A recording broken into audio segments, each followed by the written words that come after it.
Islamic TV 24, আলোকিত জীবনের পথ। জীবনের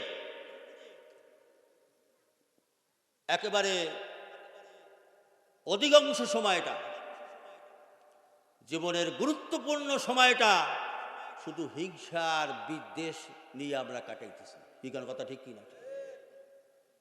শুধু হিংসা আর বিদ্বেষ নিয়ে কাটাইতেছি জীবনের গুরুত্বপূর্ণ সময়। 60 বছর বয়স পেলে 40 বছরই কাটে গেলে হিংসা নিয়ে। কি কথা ঠিক কিনা? কার কোন জায়গা দিয়ে পাইন মারবো, কারে কোন জায়গা দিয়ে ডুবাবো, কারে কোন জায়গা দিয়ে মারবো, এই চিন্তা, এই ভাবনা করতে করতেই 60 বছরের 40 বছর আমাদের শেষ। কি কথা ঠিক কিনা? কেন? মুসলমান তো এটা না, মুসলমানের নাম তো এটা না, মুসলমানের কাম তো এটা না। মুসলমানের হৃদয়টা থাকবে উজাড়, মুসলমানের হৃদয়টা থাকবে উজাড়। ওটা আমার দেখার বিষয় না সে মুসলমান কিনা। কি কথা ঠিক কিনা? এরপরে সে মানুষ কিনা। এমন আচরণ, এমন কথাবার্তা অনেক সময় আমরা বলি, মনে হয় সে মানুষই না। কি কথা ঠিক কিনা? পশুর মতো তার সাথে ব্যবহার। আল্লাহ আল্লাহ আল্লাহ আমাদের সকলকে মাফ করুন বলো না। হিংসা, বিদ্বেষ, অহংকার, দিমাগ যতক্ষণ পর্যন্ত আমাদের অন্তর থেকে আমরা খালি করতে না পারবো, যত সেজদা দেই আল্লাহ পাককে আর যত এক কাজ করি, কোনো কিছু আল্লাহ পাক গ্রহণ করবেন না। বলেন নাউজুবিল্লাহ। কি নিয়ে কবরে যাব বলে? কিসের হিংসা, কিসের বিদ্বেষ? কবে মরে যাব এই খবরই নাই, তা কিসের হিংসা, কিসের বিদ্বেষ? ওই খিজির আলাইহিস সালামের সাথে একজনের সাথে দেখা হইল। সে খুব চিন্তা করতেছিল, আল্লাহ, হযরত খিজির আলাইহিস সালামের সাথে যদি আমাদের একটু দেখা হইতো, সে দোয়া করলে তো কবুল হয়, আমি তার সাথে কিছু বলতাম আমার মনের আশার কথা। আল্লাহ পাক খিজির আলাইহিস সালামকে তার সাথে দেখা করাই দিল। বললো, আমি তো খিজির আলাইহিস সালাম। তাই? হ্যাঁ, আমি তো চিন্তা করতেছিলাম আপনার সাথে যদি আমার যদি একটু দেখা হইতো ভালো হতো। কেন? আল্লাহ, আপনার কাছে একটু আমি দোয়া চাই, আপনি একটু আল্লাহর কাছে দোয়া করেন যে আমার পাশের বাড়ি একজন যে আছে, দিন দিন তার খালি উন্নতি হইতে আছে আর আমার কিচ্ছু হয় না। ওনার জন্য আমার মনের ভিতরে হিংসা, খালি মনের ভিতরে খালি আগুন জ্বলতেছে। ওর এত উন্নতি দেখে আমি আর সহ্য করতে পারি না। বলে নাউজুবিল্লাহ। তা খিজির আলাইহিস সালাম, তাহলে আমি কি করবো? বলে, আপনি একটু আল্লাহর কাছে দোয়া করবেন, ও যা কিছু আর হয়, ওর যা হবে ওইটা যেন আমার জন্য ডবল হয়। অর্থাৎ ও যদি একতলা একটা বিল্ডিং করে, আমার জন্য এমনি এমনি যেন 2 তলা বিল্ডিং হয়ে যায়। কথা বোঝেন না? হ্যাঁ, ওর যদি ঘরে যদি একটা গ্লাস যদি হয়, আমার জন্য 2টা হয় এমনি এমনি। এই আমার একটু আপনার কাছে আছে। খিজির আলাইহিস সালাম বলল, আচ্ছা ঠিক আছে, তাই দোয়া তো ঠিক মতো চাইতেছো, বুঝতে না? হ্যাঁ, আমার ঠিক মতো বুঝতে নিয়ে চাইতে আসি, আমি আপনার কাছে আবদার করছি আপনাকে। তা খিজির আলাইহিস সালাম আল্লাহর কাছে দোয়া করছে, আল্লাহ, তোমার বান্দা যখন এই আবদার করছে, দোয়া চাইছে, তুমি এটা কবুল করে না। আল্লাহ বলছে, আচ্ছা ঠিক আছে। ব্যাস, দেখা গেল যে কিছুদিন পর ওনাই 1 বিঘা জমি হয়েছে, ওনার 2 বিঘা জমি হয়ে গেছে। উনি একটা গরু রয়েছে, ওনার 2টা ঘর হয়ে গেছে। উনি একটা গরু কিনছে, ওনার 2টা গরু হয়ে গেছে। উনি মনে মনে করতেছে খিজির আলাইহিস সালামের দোয়া আল্লাহ পাক কবুল করছে। উনি খুব খুশি। খিজির আলাইহিস সালাম কিছুদিন পরে আবার আসছে যে, আল্লাহর বান্দা, কি খবর? কয়, হুজুর, আল্লাহ এককালে 100% আপনার দোয়া কবুল করছে। আমি এটা খুব খুশি হুজুর, ওনার হোক। আমি এখন আর চাই না যে ওনার যতই ব্যস্ত তো আমার লাভ। ওনার যতই আমার করতে লাভ। ওনার একটা গ্লাস হইলে আমার 2টা হইবে, ওনার একটা জগ হইলে আমার 2টা জগ হইবে। হ্যাঁ, ওনার একটা বাড়ি হইলে আমার 2টা বাড়ি হইবে। আমার তো কোনো লাভ নেই। ওনার যত বেশি হইবে অত আমার লাভ। এখন আর ওনার প্রতি আমার কোনো হিংসা নাই, বরং ওনার প্রতি এখন আবার দোয়া করতে বলা। আপনি দোয়া কবুল হয়ে গেছে। আচ্ছা ঠিক আছে। আল্লাহ বাস কিছুদিন পরে যেই লোকটার প্রতি উনি হিংসা করত, ওই লোকটার একটা হাত ভেঙে গেছে। ভেঙে যাওয়ার লগে লগে ওনার দোনো হাত ভেঙে গেছে। কি অ্যাকশন শুরু হয়েছে না হয়েছে? পুরা শুরু হয়ে গেছে। কিছুদিন পর দেখা গেল যে ওনার একটা ঠ্যাং ভেঙে গেছে। এরপরে ওনার দোনোটা ঠ্যাং ভেঙে গেছে লগে লগে। এরপরে দেখা যায় কিছুদিন পর ওনার একটা চোখ অন্ধ হয়ে গেছে। এরপর দেখা যায় ওনার একটা হওয়ার লগে লগে ওনার চোখ দোনোটা অন্ধ হয়ে গেছে। কারণ বিপদে পরে কান্দে, হায় হায় চাইলেন কি আর হইলে কি আর পালাটা হইলে কেন? এরপর খিজির আলাইহিস সালাম আছে, কি আল্লাহর বান্দা সব কিছু ঠিকঠাক আছে? কয় হুজুর এমন সবাই চাইছি, আল্লাহ এমন দেওয়াই দেশে দেশে তো ঠিক মতনই করতো। আর এখন হুজুর ওনার একটা হাত ভেঙে গেছে, আমার দুইটা ভেঙে গেছে। ওনার ঠ্যাং একটা ভাঙছে, আমার দুইটা ভেঙে গেছে। ওনার চোখ একটা অন্ধ হয়েছে, আমার দুইটা চোখ অন্ধ হয়ে গেছে। খিজির আলাইহিস সালাম বলল, আল্লাহর বান্দা আর একটু অপেক্ষা করো, হপাই হিংসা বিদ্বেষের এই আগুন কেবল জ্বলা শুরু হয়ে গিয়েছে। এ তো দুনিয়ার আগুন জ্বলতেছ, দুনিয়ায় পাইতেছ, এই হিংসার কারণে মৃত্যুর পরে জাহান্নামের শাস্তি তো রয়ে গিয়েছে। তওবা করো, এখনো তওবা করো, ফিরে আসো, সময় আছে। আল্লাহ রাব্বুল আলামিন তোমাকে এখনো সুযোগ দিয়েছে, তওবা করে ফিরে আসো। হিংসা বিদ্বেষ মনের থেকে দূর করো, এমন তওবা করো যে তওবার দ্বারা আল্লাহ রাব্বুল আলামিন খুশি হইয়া তোমার জিন্দেগীর সকল গুনাহগুলি মাফ করে দিবে।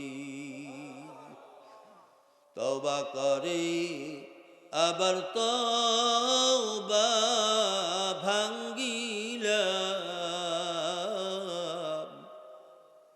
অবশেষে তওবায় নাসুহা করিলাম।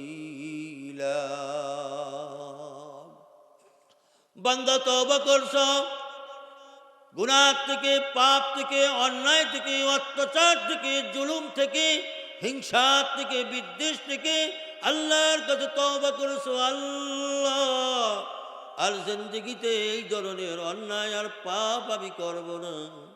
আল্লাহ রাব্বুল আলামিন তোমার সব কিছু ক্ষমা করে দিয়েছে। আবার তুমি পাপ, আবার তুমি অন্যায়, আবার তুমি হিংসা বিদ্বেষ করে বসেছো। আল্লাহ রাব্বুল আলামিন বলেন, বান্দা তওবা করিয়া আবার তওবা ভাঙছো, আবার তওবা করো, আমি আল্লাহ রাব্বুল আলামিন তোমাকে আবার মাফ করিয়া দিব। জোরে বলেন সুবহানাল্লাহ। মাফ করার মালিক কে? আরো জোরে বলেন কে? এই মানে অন্যায়ভাবে একজনের একটা ঘুষি দেবেন যে মাফ করার মালিক তো আল্লাহ, তো একটা ঘুষি দিয়েই দেই, পরে আল্লাহর দ্বারে মাপ চাই আছে কেন? এইটা মাফ করবে না আল্লাহ, এটা মাফ করবে আল্লাহ না, ভালো করে জানি নাকি। তিরমিজি শরীফের হাদিসের ভিতরে আসছে, কিয়ামতের দিন, মুসিবতের সময় বান্দা যখন হয়রান আর পেরেশান হয়ে ময়দানে মাহশরের এক মাথার থেকে আর এক মাথা পর্যন্ত দৌড়াইতে থাকবে, ইয়া নফসি ইয়া নফসি ইয়া নফসি বলে, কিয়ামতের ময়দানটা এমন ভয়াবহ হবে, কিয়ামতের ময়দানটা এমন ভয়াবহ হবে, যেই ময়দানে কেউ কারো সাহায্য করার মতো কোনো ক্ষমতা থাকবে না, কেউ কারো কোনো পরিচয় দেবে না। সন্তান পিতাকে পরিচয় দিবে না, পিতা সন্তানকে পরিচয় দিবে না, মা তার সন্তানদেরকে পরিচয় দিবে না, সন্তান তার মা বাবাকে পরিচয় দিবে না, স্বামী স্ত্রীকে পরিচয় দিবে না, স্ত্রী স্বামীকে পরিচয় দিবে না। এমন একটা সময় হবে, ওই সময়টা এমন হবে ভয়াবহ সময়। ওই ভয়াবহ সময় মানুষ যখন চিন্তায়, সকলের কষ্টে জিহ্বাটা নাভি পর্যন্ত বের হয়ে পড়বে, মানুষগুলো শুধু কাঁদতে আর কাঁদতে থাকবে। এই সূর্যটা তখন মাথার কাছে চলে আসবে, গুনাহগার বেঈমানদের মাথার মগজগুলো সূর্যের আলোতে টকবক করে ফুটতে থাকবে। ওই সময়ের ভিতরে আল্লাহ রাব্বুল আলামিন যখন বলবেন,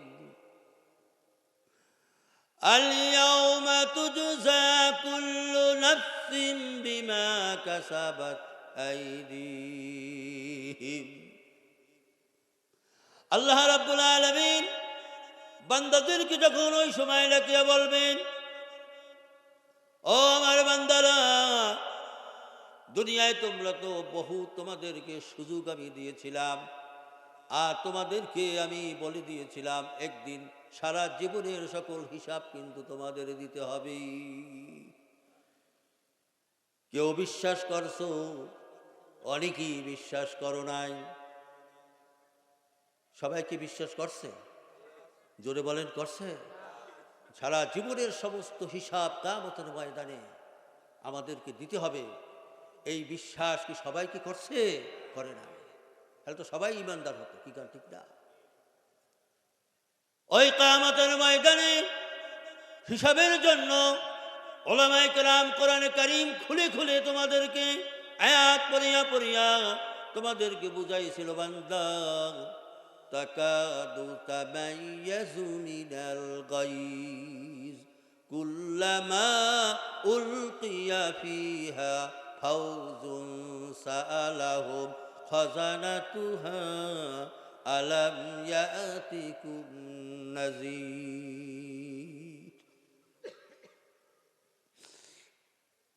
মানুষগুলো যখন হয়রান আর পেরেশান হয়ে যাবে, জাহান্নামের থেকে আওয়াজ আসতে থাকবে, এমন বিকট আওয়াজ, মানুষের কলিজাগুলো থরথর করে কাঁপতে থাকবে। মানুষ এত চিন্তান্বিত হয়ে পড়বে এবং বেহুশ হয়ে পড়বে, আহারে কোথায় যাব, কার কাছে যাব? ওই সময় আল্লাহ রাব্বুল আলামিন যখন হিসাব নেওয়া শুরু করবে, যখন দেখবে বান্দার আমলনামার ভিতরে নামাজ আছে, রোজা আছে, হজ আছে, যাকাত আছে, মসজিদ বানানোর নেকি আছে, মসজিদে সাহায্য করার নেকি আছে, মাদ্রাসা বানানোর নেকি আছে, মাদ্রাসায় সাহায্য সহনিপুতি করার দান আছে, তার আমলনামার ভিতরে এই সকল ন্যাকে পরিপূর্ণ। অপর দিকে আবার দেখবে যে ওই বান্দা মানুষের ঋণ তার দিকে রয়েছে, নেক কাজ করছে ভরপুর, জান্নাতে যাওয়ার জন্য সব ঠিকঠাক, কিন্তু এর মধ্যে কারো কাছ থেকে ধার নেছে আর দেয় নাই। গায়ে বলা সালে কিসের টাকা পাবি, যা। আর উনি ডরেশ্বরেও আর চায় না, ডরেশ্বরেও আর চায় না, চিন্তা করছে, খাইছে, টাকা গেছে মাইর কেম ফাও, দরকার নেই। আছে না নাই? আছে না নাই? আছে। আর একজনের জমি জবরদখল করে জমি খাইতে আছে, এত প্রভাবশালী। চিন্তা করছে যে ওই ধারে কাছেও যদি যাই, তাহা তো দূরের কথা, জীবনটা লইয়া বাইসে আইতে পারি কিনা সন্দেহ। হ্যাঁ, কথা ঠিক কিনা? ঠিক। কেস মামলা দিয়া একেবারে তছনছ করে দেবে, 14 গোষ্ঠী এখানে শেষ করে দেবে, ধ্বংস করে দেবে। কাজে ওর ধারে কাছে যাওয়ার কাম নাই। এই রকমের মানুষকে অন্যায়ভাবে তাদের জমি জবরদখল করেছে, বাড়ি জবরদখল করেছে, টাকা পয়সা তাদের কাছ থেকে নিচে আর দেয় নাই। এইভাবে করে সব মানুষের প্রতি অনেক ঋণ হয়ে গেছে, ডরের ভয়তে ডরে কেউ তার কাছে আর চায় নাই। কিয়ামতের দিন মুসিবতের সময় আল্লাহ রাব্বুল আলামিন বলবেন, ও বান্দা আসো, তুমি নামাজ পড়ছো, রোজা রাখছো, হজ করছো, যাকাত দিছো, দান সদকা করছো, যা কিছু করছো সব কিছু তো তুমি পেয়ে যাবে, কিন্তু পরের হক যে নষ্ট করছো এইটা তুমি এখন আদায় করে যাও। কি দিয়ে আদায় করবে? ওখানে কোনো টাকা পয়সার তো আর কোনো কারবার নাই, আছে? ওখানে একমাত্র নেকি ছাড়া আর কোনো গতি আছে? কোনো গতি নাই। আসো, দাও। উনি 1 লাখ টাকা তোমার কাছে পাবে, সেই টাকা দাও। বলবো আল্লাহ টাকা তুমি কমে দিয়ে, টাকা তো নাই। কেউ ওনার জমি যে জবরদখল করে খাইছো এত বছর, এই সব দাও। বললো যে আল্লাহ দেবো কমে দিয়ে, এত কোনো টাকা পয়সা কিছু নাই, রাখলে তাহলে ন্যাক দাও। তুমি যে সারা জীবন যত নেক আমল করছো, এই ন্যাক দাও, এই ন্যাক দিতে থাও। যেতে যেতে অমুকের না অমুকের না অমুকের না যেতে যেতে যেতে যেতে যেতে যেতে দেখা গেল তার জীবনের সকল ন্যাক শেষ।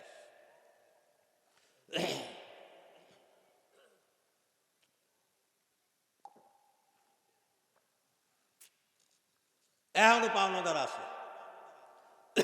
জীবনের সকল ন্যাক শেষ হওয়ার পরেই এখনো পাওনাদার আছে। এখন কি করবে? ন্যাক তো নাই। ওই যারা এখন পাওনাদার আছে, অবশ্যই গুনাহ আছে, এই গুনাহ তার ভিতরে দেওয়া শুরু হবে।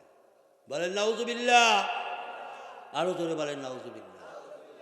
এত ন্যাক নিয়ে কবরে কিয়ামতের ময়দানে ওঠার পরে বান্দার হক নষ্ট করার কারণে এখন জাহান্নাম ছাড়া তার কোনো উপায় থাকবে না। তাই আমার শেষ কথা, বাবা, আমার যুবক ভাইয়েরা, আমার বাবাজিরা, যা কিছু করে পরের হক কেউ নষ্ট করবেন